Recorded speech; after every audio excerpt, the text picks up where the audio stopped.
Mike asks, what is the most important key to being successful at sales? Yeah, this is probably the single most asked question I get and have gotten over the years, and probably one of the biggest questions I think all of us ask. I mean, we're talking about sales. We want to know what the biggest single thing is so we can get to work on making sure that we have that dialed in. And this, to me, has always been an answer it's like there's pretty much like a 5-part answer. And you can't really have one without the other. To me, it's just not as simple as breaking it down to one simple thing that's going to make all the difference in the world. It's something that builds on the answers. The components of the answer build on each other, and they all work together.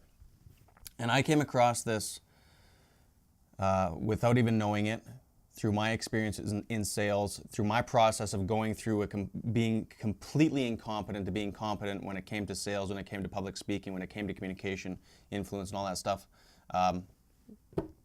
The answer I'm going to give you is not sexy. I'm going to tell you that right now. But the first part of it, of course, is that you have to be locked into a target. You absolutely have to be locked into a target and know exactly what it is that you want, and it has to be an obsession.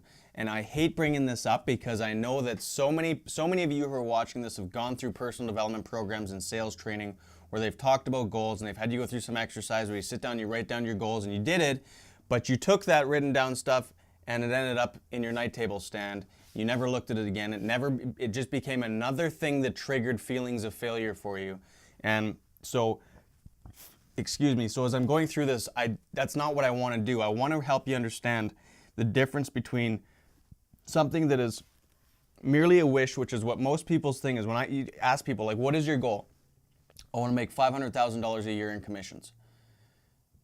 And then I say, on a scale of 1 to 10, how obsessed are you with that? And they'll give me an answer that's less than acceptable. It's less than 10, it's less than 9. And their actions map onto that. So most people recognize when you say, everybody hears the quotes, you got to want it bad enough in order to succeed.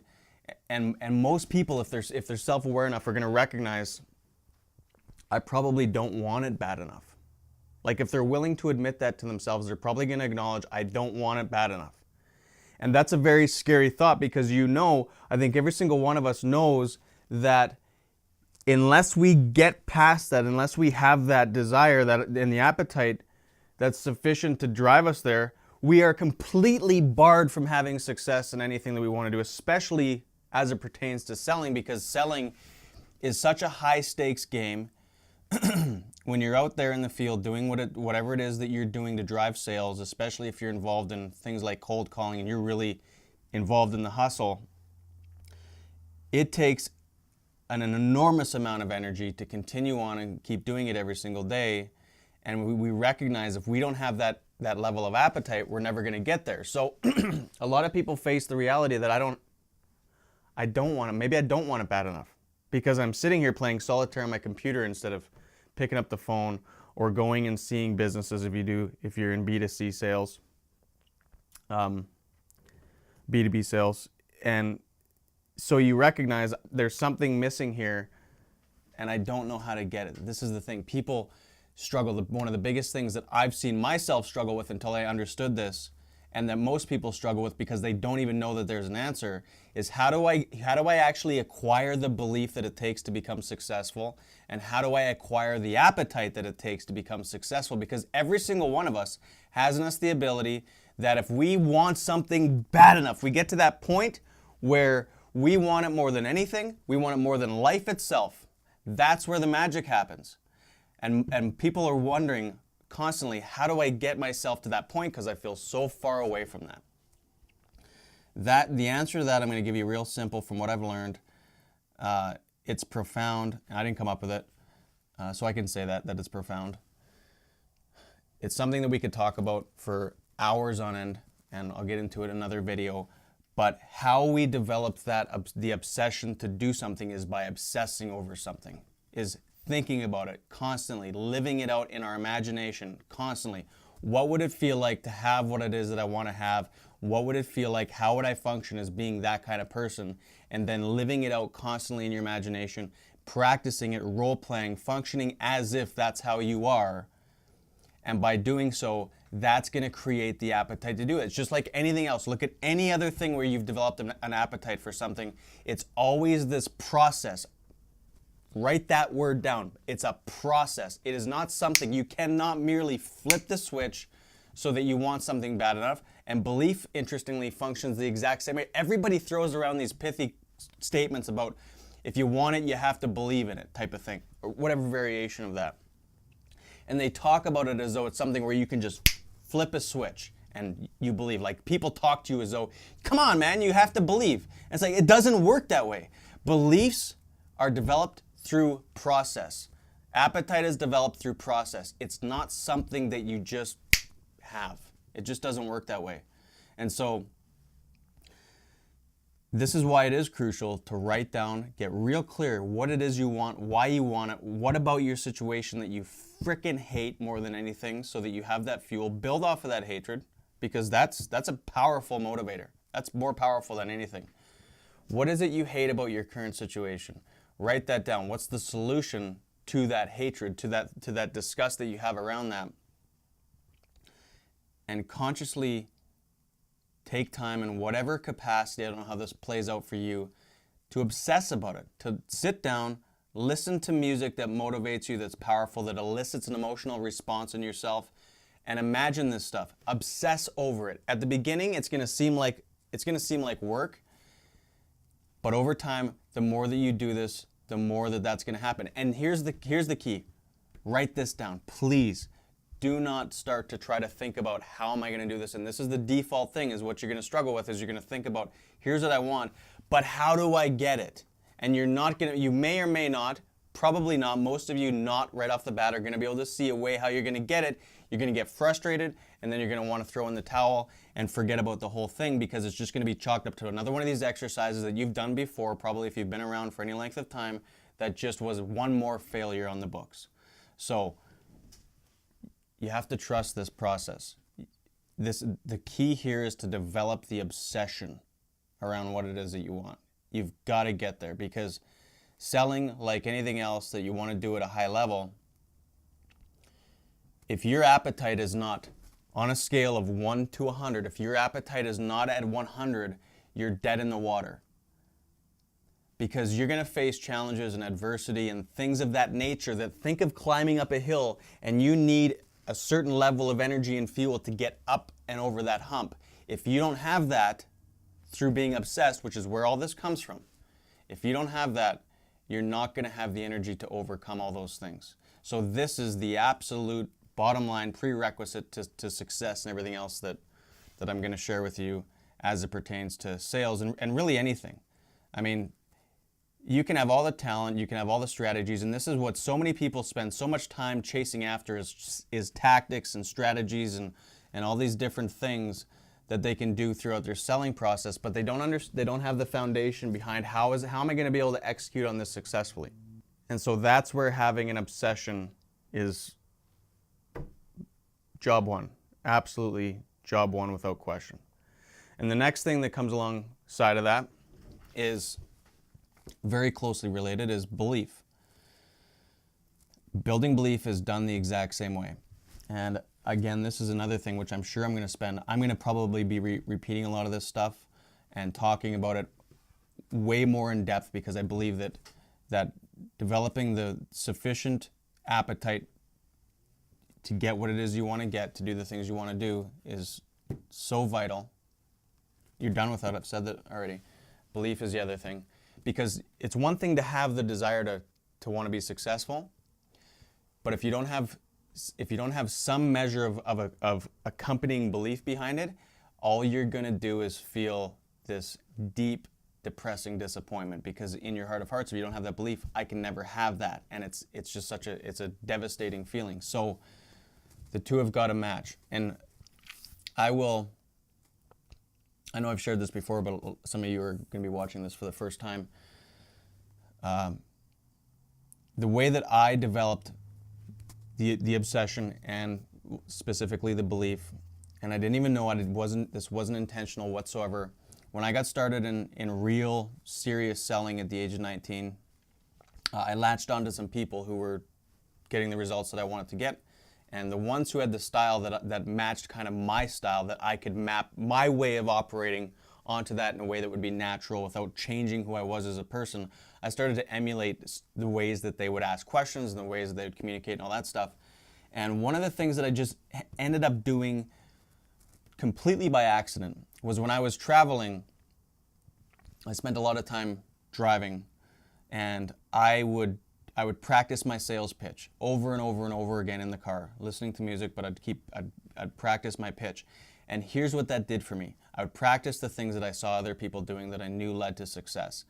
That, to me, became the thing that started to build the belief that I could actually function in that capacity. Because here's the thing, and here's what I learned years later through diving into the psychology behind a lot of this and the actual science behind it, was that the nervous system cannot tell the difference between a real experience and one that's imagined vividly. Write that down. That is one of the most profound quotes because it's the answer to this. The nervous system cannot tell the difference between a real experience and one that is imagined vividly. So when I was practicing and role-playing with myself and engaging in these successful interviews, sales interviews in my car, insofar as my subconscious and my nervous system and all that, whatever the mechanics are that's going on there, it was being recorded as a win, as a successful sales interview and interaction. And so that gave me the belief that I could do it, and that, I kid you not, was the most powerful, most important thing that I've ever done as it pertains to getting good at selling really frickin' fast.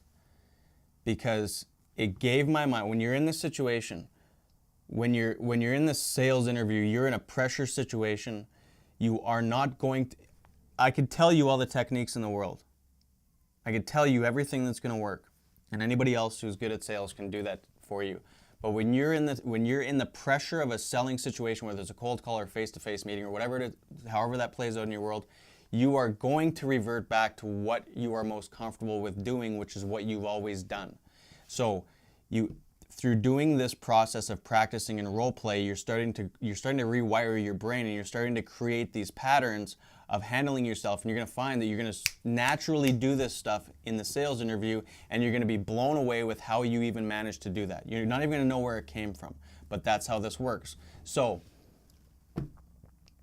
I hope that wasn't too convoluted for you, but the problem that I see a lot of times is, like I said, people spend so much time trying to find techniques. They're trying to understand how to make this move in this situation, all that stuff, and they spend zero time practicing. If you're familiar with golf, if you're familiar with things like martial arts, you never take a technique into the fight. You never take a new swing mechanic out into the golf course, especially into a tournament, because it's not going to work. You have to practice it. So spending the time to develop an obsession, spending the time to develop the belief, and here's the key. Understand the principles of what it takes to communicate successfully. Learn how to ask good questions, which I'm going to get into a lot of this stuff over time. I have some content on the channel around that. Learn how to communicate. Learn the mechanics of asking questions. Learn the mechanics of being able to read people and understand where they're at. And some of these principles to break the ice and change the pattern as far as if things aren't going right, and have the right understanding of what a successful sales interview is. A successful sales interaction does not equate to a sale. That's a huge thing that 95% of salespeople need to internalize, because they get into the selling situation and their default mode of thinking is that if I don't convert this person to a customer, I've failed. Wherein the reality is the vast majority of the people that you're going to talk to, they shouldn't be your customers. You don't want them as your customers. So you have to get that internalized and understand. And one of the things that I like to talk to people about, and that I've practiced for years, since almost day one, because I learned this from people that were doing well and they were having a good time doing it, was that your customers have to jump through hoops. If they're going to become your customer, they have to jump through hoops. And we'll get into that, how to qualify them properly and really qualify. I don't mean just we're going to talk about this and have phony posture about it. It's really like, if you can't check these boxes, you cannot be my customer. Simple. So having the right principles and understanding of how to do it, and then taking that and practicing it. The power is in the practice, because that is where you're going to build the belief that I can do it. And when you have the belief that you can do it, every one of you that's watching this, you have the seed within you to have that desire to be at 100%, to be that ruthless person that has guts like you wouldn't believe, to say and do the things that you know you need to do in order to become successful. And that's what every single one of you admires about somebody who's successful at sales, is they have the guts to ask the tough questions and have the tough conversations. And too many of you are wimping out constantly on that stuff because you're really scared you're going to lose a sale. It's a mindset thing.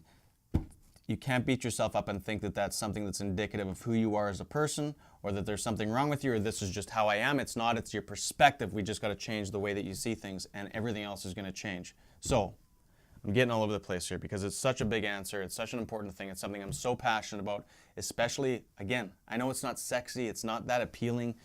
The practice.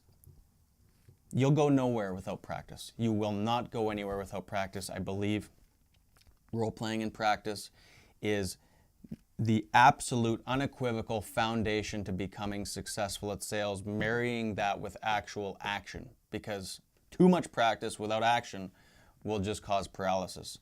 So knowing the principles, the techniques, the strategies, all that stuff, good questioning strategies, and then practicing that stuff. Because again, your nervous system can't tell the difference between a real experience and one that's imagined vividly. You engage in these successful interviews and successful sales interactions in a non-pressure environment, which is where you learn the best, by the way. That is scientifically proven. People do not learn well under pressure. And I love the quote backing this up, that you can throw a man into water, he'll learn how to swim, but he will not learn how to become an Olympic champion swimmer, because the mechanics will be so messed up, so rigid, he will not know how to do this in a way that's exceptional. And this is the same with sales. Learning how to do these things, forcing yourself to have the discipline if that's what it takes at the beginning. Ideally, you'll do these things because you're obsessed enough that you want to do it. And that's what I found with myself. I was clear on what I wanted. There was no doubt there. I knew that it's a process. I'm going to go through a lot of failure. I suck ass right now, but that's going to change, just like everything else in our life that we've all done. We suck at everything, but it's a process. It was the obsession that drove me to engage in practicing and role-playing with myself constantly. Every time I got in my car, that's what I wanted to do. I would go places where I felt comfortable, to go for a walk where I knew I was alone, wouldn't feel like a freak, and role play. And I wanted to do that so much because I came out of those sessions feeling on top of the world. It was the single best way that I was able to turn around my mood if I felt down, felt like I was, a failure, and just felt depressed, which we all go through. I don't care who it is. Everybody goes through that. You are going to have heartbreaking days. You've had heartbreaking days. You've had days where you felt like giving up. You're going to have more of those. This is the single best antidote to that I've found for myself. And I think that most people who are self-aware that engage in this type of thing will say that it is, because you go from having these failure experiences, or a lot of times you didn't even screw up. You've gone through this process of practicing failure, right? Before you're going to go pick up the phone, before you're going to go into that big meeting, you're already rehearsing failure in your own mind. And so you've created this massive discouragement that is nothing but a fictitious projection that you've created in your own mind. I've done it a million times. And the only way to get out of that is to practice a successful interview. And to understand, again, going back to what I just said, that a successful sales interaction is not based on whether or not you move on to the next step and you're moving toward a sale. It's qualifying whether or not, getting an answer. What's the next step? Is this a yes or a no? Both are equally valid, because you're going to have to go through a certain amount of no's to get the success that you want to have. Taking on customers, for most of you that are not qualified to be customers, is just going to be a major time thief and a pain in the ass, and something that's going to be a serious drain on your energy, which is completely antithetical to success. You only have so much energy in a day. And this is another thing that successful salespeople and business people understand is I only have so much energy, I better use it wisely. Whereas everybody else wants to think that I have all the energy in the world, and that's what champions do. And it's not the case. It's management of these things. All right. So, recap. Got to be obsessed. Got to have belief. And you got to build those things based on practice. Shadow selling to your shadow, practicing in your car, wherever, under any circumstances, and having the framework to build off of for that practice is vital. And understanding that success in sales is not always getting yes. A lot of times it's going to be getting to know as fast as you can so that you can move on and find the right ones. Tons more that I could talk about on this subject, but we'll leave it at that for now. You can listen to this on, I'm probably going to put it up as a podcast on SoundCloud. So if you're in your car, listen to it. Should have probably will create a download link in there so you can listen to it. Put it on your phone so you're not using data, whatever. I just want to make this stuff as accessible as I can. If you can please email me, contact me. You can contact me through my Facebook page, facebook.com/thejwoodford. You can message me on SoundCloud. Tell me what this means to you. Okay, comment on this. That's actually probably the best way. Comment on this on the YouTube channel that this is on, because I read that stuff. I need that for the fuel to be able to do this, because if I can make a difference in just one person's life, this is worth it to me. So please, if you like what you hear here, if this is making a difference for you, if this has triggered the light bulbs, the life-changing light bulbs for you like it did for me years ago, let me know.